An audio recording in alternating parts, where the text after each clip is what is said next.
Good morning बच्चों।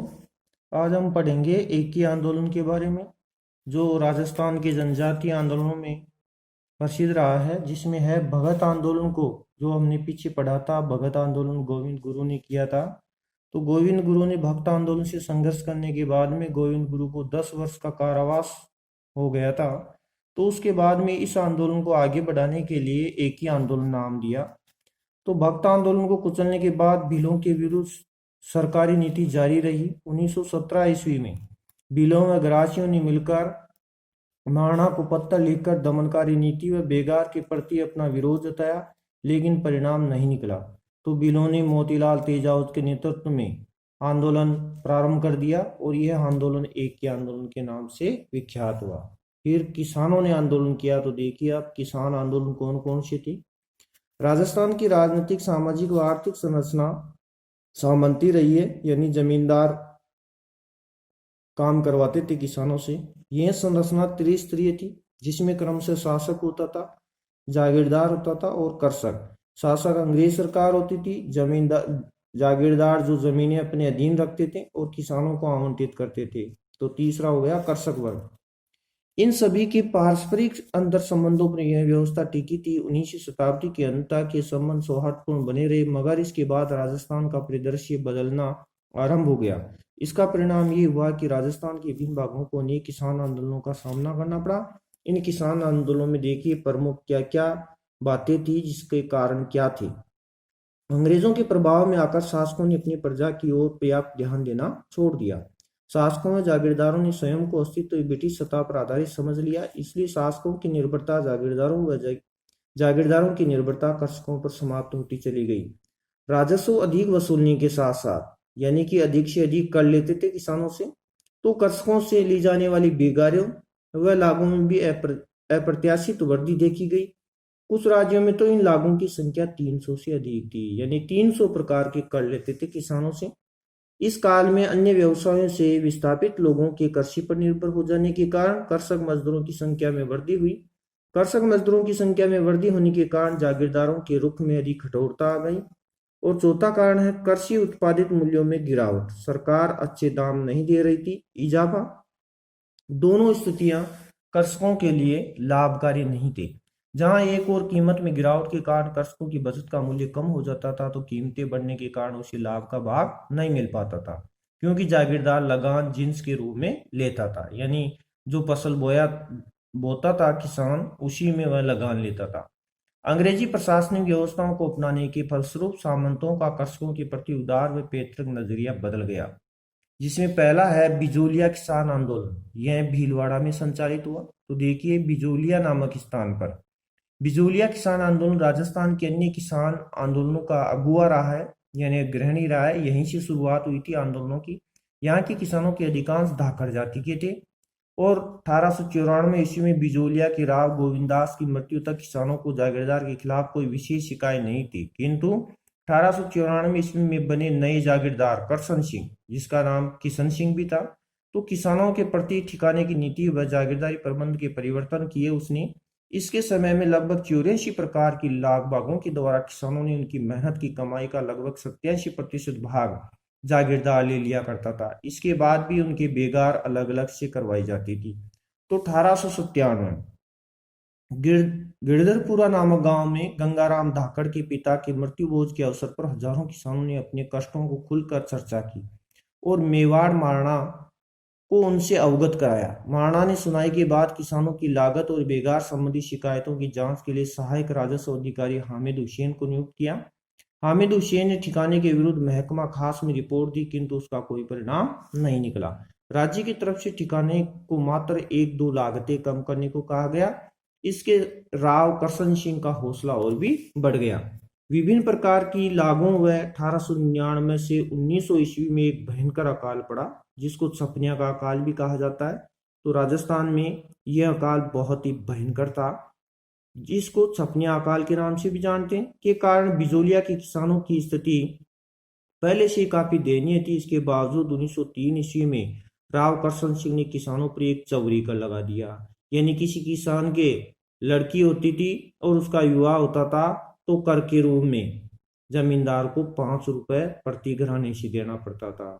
तो चौरी कर नामक एक नया कर और लगा दिया। इसमें क्या होता था कि हर व्यक्ति को अपनी लड़की के विवाह के अवसर पर 5 रुपए ठिकाने के कोष में यानी जागीरदार को देना पड़ता था, जमा करवाना पड़ता था। चौरी कर बिजोलिया वासियों के लिए आर्थिक रूप से तो बाहर स्वरूप था ही, साथ ही साथ सामाजिक रूप से घोर अपमानजनक भी था। किसानों ने इसका मौन विरोध किया और 2 वर्ष तक अपनी कन्याओं का विवाह ही नहीं किया। किसानों के प्रतिरोध के आगे राव को चौरी की लाभ उठा देने, फसल में ठिकाने का हिस्सा 2/5 लेने और कुंता करने वाले अहलकारों के साथ 20 आदमियों को न बुलाने की घोषणा भी करनी पड़ी। 1906 ईस्वी में बिजोलिया के नए स्वामी बने पृथ्वी सिंह ने न केवल पुरानी रियायतों को समाप्त कर दिया बल्कि प्रजा पर तलवार बंदाई नामक एक नया कर लगा दिया। राव पृथ्वी सिंह के समय जब लूट और शोषण चरम सीमा को पार कर गया तो 1913 ईस्वी में किसानों ने साधु सीताराम दास, पथकरण चारण और ब्रह्मदेव के साथ मिलकर के इस आंदोलन को संचालित किया। तो इस आंदोलन को इन तीनों ने मिलकर के नेतृत्व किया, जिसमें जागीर क्षेत्र में हल चलाने से इनकार कर दिया। इन तीनों के साथ किसान सम्मिलित थे। जागीर क्षेत्र की भूमि पड़त रहने के कारण ठिकाने को बड़ी हानि उठानी पड़ी। इसके बाद ठाकुर द्वारा की जाने वाली सख्ती व अत्याचारों में और भी वृद्धि हो गई। फतेहकरण चारण इसमें प्रमुख था और ब्रह्मदेव आंतरिक होकर बिजोलिया छोड़कर चले गए तथा साधु सीताराम दास को पुस्तकालय की नौकरी से अलग कर दिया गया। वह सरकारी नौकरी करता था तो साधु सीताराम दास को भी हटा दिया। साधु सीताराम द्वारा आमंत्रित करने के बाद विजय सिंह फतिंग ने आंदोलन का नेतृत्व संभाला। 1917 ईस्वी में हरियाली की जो अमावस्या आती है के दिन बेरीसाल गांव में उपरमाल पंच बोर्ड नामक एक संगठन स्थापित कर उसके तत्वाधान में आंदोलन का श्री गणेश किया। तिलक ने किसानों की वीरता और संगठन से प्रभावित होकर न केवल अपनी अंग्रेजी पत्र जो मराठा छपता था बाल गंगाधर तिलक का बिजोलिया के बारे में एक संपादकीय लिखा, अपितु मेवाड़ के महाराणा फतेह सिंह को भी पत्र लिखा कि मेवाड़ के राजवंश ने स्वतंत्रता के लिए बहुत बलिदान किए हैं। आप स्वयं स्वतंत्रता के पुजारी हैं, अतएव आपके राज्य में स्वतंत्रता के उपासकों को जेल में डालना कलंक की बात है। तो बिजोलिया के किसानों को जागृत करने के लिए एक और माणिक्यलाल वर्मा हुआ जिन्होंने पंचेड़ा गीत गाया था। तो पंचेड़ा गीत गाया उन्होंने। वहीं दूसरी ओर प्रज्ञा चक्षु भंवरलाल स्वर्णकार भी अपनी कविताओं के माध्यम से गांव गांव में अलग जगा रहे थे, आजादी के लिए उनको प्रेरित कर रहे थे। तो विजय सिंह फतिंग ने भी बिजोलिया के साथ आसपास इलाके के युवकों में देशभक्ति की भावना बढ़ने के उद्देश्य से इस समय उपरमाल सेवा समिति नामक एक संगठन की स्थापना की तथा उपरमाल का डंका नाम से पंचायत का एक पत्र भी निकलवाया। आंदोलन को देश भर में चर्चित करने के लिए फतिंग ने किसानों की तरफ से कानपुर से निकलने वाले समाचार पत्र प्रताप के संपादक गणेश शंकर विद्यार्थी को चांदी की राखी भेजी और गणेश शंकर विद्यार्थी ने राखी स्वीकार करते हुए आंदोलन को समर्थन करने का आश्वासन दिया। प्रताप समाचार पत्र ने बिजोलिया किसान आंदोलन को राष्ट्रीय पहचान दिलाई और प्रेमचंद के उपन्यास जो नाटक लिखे हुए हैं उपन्यास मुंशी प्रेमचंद के, उसकी एक पुस्तक थी रंगभूमि। तो रंगभूमि नाटक में मेवाड़ के जन आंदोलन का जो चित्रण किया गया वह बिजोलिया किसान आंदोलन का भी प्रतिबिंब है। उदयपुर राज्य सरकार ने अप्रैल 1919 में बिजोलिया के किसानों की शिकायतों की सुनवाई करने के लिए मांडलगढ़ हाकिम बिंदुलाल भट्टाचार्य की अध्यक्षता में एक आयोग का गठन किया। आयोग ने किसानों के पक्ष में अनेक सिफारिशें की, परंतु मेवाड़ सरकार द्वारा इस तरफ कोई ध्यान नहीं दिए जाने के कारण आंदोलन पूर्णतः जारी रहा। भारत सरकार के विदेश विभाग के अधिकारियों का मत था कि बिजोलिया किसान पंचायत के साथ शीघ्र समझौता किया जाना आवश्यक है, अन्यथा संपूर्ण राजपूताने में किसान आंदोलन उग्र हो सकता है। ऐसी स्थिति में बिजोलिया आंदोलन को तुरंत शांत करने के उद्देश्य से राजस्थान के एजी रॉबर्ट हॉलैंड की अध्यक्षता में एक उच्च स्तरीय समिति का गठन किया और फरवरी 1922 में रॉबर्ट हॉलैंड ने किसानों से वार्ता कर 35 लागतों को माफ कर दिया। दुर्भाग्य से ठिकाने की कुटिलता के कारण यह समझौता स्थायी नहीं हो सका, क्योंकि जमींदार से संतुष्ट नहीं हुआ और हॉलैंड का जो था जी रॉबर्ट, उसकी अध्यक्षता में उनके कर तो समाप्त कर दिए, 35 लागतें कम कर दी, लेकिन ठिकाने का जो जमींदार था वह इस बात से संतुष्ट नहीं हुआ। तो 1927 में नए बंदोबस्त के विरोध में किसानों ने ठिकाने पर यानी जमींदार के घर पर दबाव बनाने के लिए विजय सिंह फतेह के परामर्श के बाद लगान की ऊंची दरों के विरोध में अपनी माल भूमि छोड़ दी। जो जिसमें खेती करते थे उस भूमि को उन्होंने करना बंद कर दिया। मगर किसानों की धारणा के विपरीत ठिकाने द्वारा भूमि की नीलामी किए जाने पर भूमि को लेने वाले नए किसान मिल गए। क्योंकि वो नहीं बो रहे थे तो जमींदारों ने नई किसानों को भूमि देना प्रारंभ कर दिया। तो किसानों द्वारा भूमि छोड़ने के फैसले के लिए फतेह को उत्तरदायी ठहराया गया, जिसके बाद उन्होंने अपने को इस आंदोलन से अलग कर लिया। इसके बाद किसानों ने अपनी भूमि को वापस प्राप्त करने के लिए आंदोलन जारी रखा, जो 1941 तक चलता रहा। ये बताया जाता है कि जिन किसानों ने वो भूमि छोड़ी थी इस बिजोलिया आंदोलन के दौरान, तो उनको भूमि नहीं मिली। वह जमींदारों ने नए किसानों को भूमि दे दी। तो वे आंदोलन जारी रहे और 1941 में जाकर के उन किसानों को भूमि वापस मिली। इसी के साथ है सीकर किसान आंदोलन। तो सीकर के बारे में भी विस्तार से दिया गया है कि सीकर में कौन कौन से किसानों ने आंदोलन किया था। सीकर की में देखिए किसान आंदोलन का प्रारंभ सीकर ठिकाने के जो राजा रहे हैं नए राजा कल्याण सिंह के द्वारा 25 से 50% भू राजस्व वृद्धि करने से हुआ और 1922 ईस्वी में उसने पूर्व राजा के दाह संस्कार तथा स्वयं के गद्दी शीनी समारोह पर अधिक से अधिक बहाना बनाकर इस वादे पर लगान वृद्धि की कि अगले खर्च का बहाना बनाकर इस वादे से लगान वृद्धि की कि अगले वर्ष लगान में रियायत दे दी जाएगी। किंतु 1923 में राजा रियायत देने संबंधी अपने पुराने वादे से मुकर गया। तो राजस्थान सेवा संघ के मंत्री रामनारायण चौधरी के नेतृत्व में किसानों इसके विरुद्ध आवाज उठाई और लंदन से प्रकाशित होने वाले जो समाचार था डेली हेराल्ड नामक समाचार पत्र में किसानों के समर्थन में एक लेख छपे और 1925 में ब्रिटिश संसद के निचले सदन हाउस ऑफ कॉमन्स में लिचेस्टर पश्चिम से लेबर सदस्य सर फ्रेडरिक लॉरेंस ने किसानों के समर्थन में आवाज उठाई। तो सीकर में जो आंदोलन हुआ लंदन में इसकी आवाज उठाई, जहां संसद के द्वारा कार्य संचालित हो रहे थे उसमें भी इसकी चर्चा की गई। तो 1931 में राजस्थान जाट क्षेत्रीय सभा की स्थापना के बाद किसान आंदोलन को नई ऊर्जा मिली। किसानों को धार्मिक आधार पर संगठित करने के लिए ठाकुर देशराज ने फतेना में एक सभा कर जाट प्रजापति महायज्ञ करने का निश्चय किया। तो बसंत पंचमी के दिन 20 जनवरी 1934 को सीकर में यज्ञाचार्य पंडित खेमराम शर्मा की देखरेख में यज्ञ आरंभ हुआ।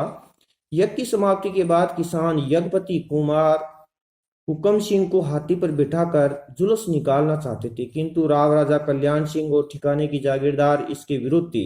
इसका कारण यह था कि ठिकाने के शासक और जागीरदार किसानों को सामाजिक प्रतिष्ठा की दृष्टि से अपने को हीन मानते थे और हाथी पर सवार होकर निकाले जाने वाले जुलूस को अपना विशेषाधिकार मानते थे। इस कारण सीकर ठिकाने में यज्ञ की पहली रात हाथी को चुरा लिया गया। तो जागीरदार जो थे ये किसानों को निम्न समझते थे, तो उनके जो संगठन ने जो हाथी तैयार किया था और रैली निकालनी थी उस हाथी को चुरा लिया। हाथी चुराने की घटना में वहां उपस्थित लोगों में रोष पैदा करने का कार्य किया और माहौल तनावपूर्ण हो गया। तो किसान भड़क गए कि हाथी को चुरा लिया जागीरदार ने, जो जमीन का मालिक है। तो प्रसिद्ध किसान नेता था वहां उस समय छोटू राम। तो जयपुर के महाराजा को तार द्वारा सूचित किया, सूचना भेजी कि एक भी किसान को कुछ हो गया तो अन्य स्थानों पर भारी नुकसान होगा और जयपुर राज्य को गंभीर परिणाम भुगतने पड़ेंगे। अंततः किसान की जिद के आगे सीकर ठिकाने को झुकना पड़ा और स्वयं ठिकाने ने जुलूस के लिए सजाया हाथी प्रदान कर दिया। तो सीकर का जो जमींदार था उसने अपनी बात की गलती मानी और सजाया हाथी प्रदान किसानों को दे दिया। 7 दिन तक चलने वाले इस यज्ञ कार्यक्रम में स्थानीय लोगों सहित उत्तर प्रदेश, पंजाब, लोहारू, पटियाला और हिसार जैसे स्थानों से लगभग 3 लाख लोग उपस्थित हुए। 20वीं शताब्दी में राजपूताने में होने वाला यह सबसे बड़ा यज्ञ था। तो सीकर किसान आंदोलन में महिलाओं की महत्वपूर्ण भूमिका रही। सियोट के ठाकुर मान सिंह द्वारा सोतिया का बास नामक गांव में एक महिला थी, तो उस महिला ने भी इसका मोर्चा संभाला। किसान महिलाओं के साथ किए गए दुर्व्यवहार के विरोध में 25 अप्रैल 1934 ईस्वी को कटारथल नामक स्थान पर एक श्रीमती किशोरी देवी की अध्यक्षता में एक विशाल महिला सम्मेलन का आयोजन किया गया। तो सीकर ठिकाने ने उक्त सम्मेलन को रोकने के लिए धारा 144 लगा दी। इसके बावजूद भी कानून तोड़कर महिलाओं का यह सम्मेलन हुआ। धारा 144 का मतलब है समूह में एकत्रित नहीं हो सकती। इस सम्मेलन में बड़ी संख्या में महिलाओं ने भाग लिया, जिनमें श्रीमती दुर्गा देवी शर्मा, श्रीमती फूला देवी, श्रीमती रमा देवी जोशी, श्रीमती उत्तमा देवी आदि प्रमुख थी। 25 अप्रैल 1935 को जब राजस्व अधिकारियों का दल लगान वसूलने के लिए कुंदन गांव पहुंचा तो एक वृद्ध महिला थी, धापी दादी। अब देखिए, धापी दादी ने उत्साहित होकर किए जाने वाले किसानों ने संगठित होकर लगान देने से इनकार कर दिया। कि धापी देवी ने उन लोगों को प्रेरित किया कि हम लगान नहीं देंगे, तो सभी किसान लगान देने से इनकार कर दिया।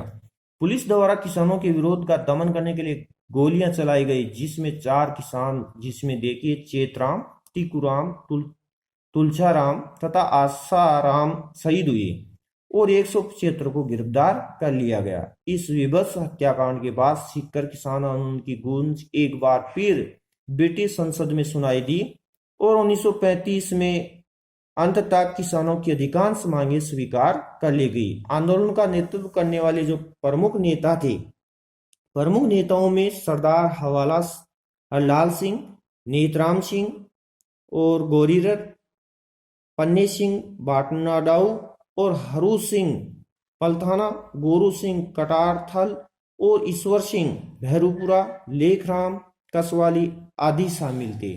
तो ये थी बच्चों सीकर के किसान आंदोलन के संघर्षपूर्ण कार्य के संचालित आंदोलन किस प्रकार संचालित हुआ कि जमींदार जो है किसानों को निम्न समझते थे, लेकिन किसान संगठित होकर के महिलाओं ने भी इसमें साथ दिया और महिलाएं जिस प्रकार से धापी देवी, जो इस महिला के नेतृत्व में किसानों ने जो लगान थी, लगान देने से मना कर दिया और संगठन बहुत ही मजबूत हो गया।